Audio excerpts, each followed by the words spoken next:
Madonna has postponed her upcoming tour, including 2 shows right here to Houston because of health concerns. She was scheduled to perform in September, but was recently hospitalized for a serious bacterial infection.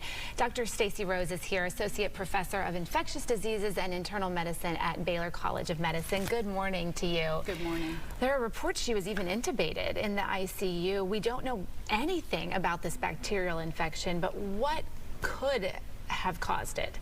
Sure. So there are a variety of bacteria that can cause serious enough infections to lead to a condition called sepsis. And sepsis is really where the body is trying to fight off an infection but has sort of a dysregulated immune response. There's a chain of events to where the body's sort of harming itself, and that can lead to organ damage and to be sick enough to land in the ICU or even die. It carries a high mortality. And as we think of other types of infections that could land you in ICU, pneumonia, even a UTI.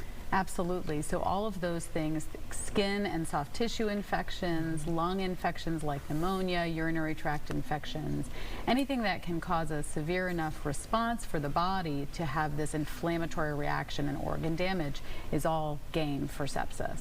So whenever a celebrity's in the headlines like this, it helps us to all just become a little more aware. What do you want people to be aware of as far as symptoms go?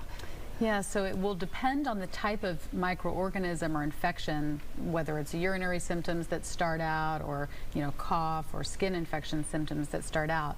But I think the universal reminders are that if you're young or old or have underlying health problems, such as diabetes or chemotherapy, you have to be on a higher index of suspicion. You have to be on the lookout for things like fever or just feeling unwell, and to remember to consult your primary care provider if these symptoms arise, and not to wait. That's the other really important message about sepsis, is that early treatment is what saves lives. That's huge to know, and why these conversations happen.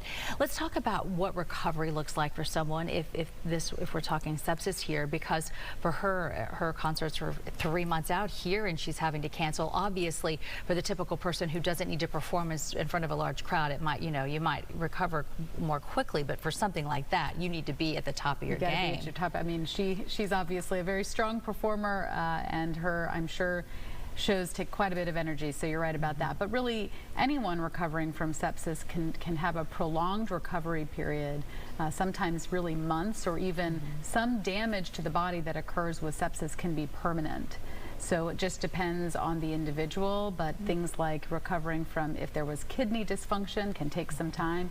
Even your mental faculties. Sometimes being in the hospital for a while can sort of throw you for a loop, and you might have some confusion or even mental health problems after recovering from sepsis. So how does someone avoid a bacterial infection in the first place? Gosh, isn't that the age-old question? Yeah. Some things are sort of difficult to avoid, but I would say the best practice is hand hygiene. Washing our hands frequently, before meals, after meals, whenever you get home.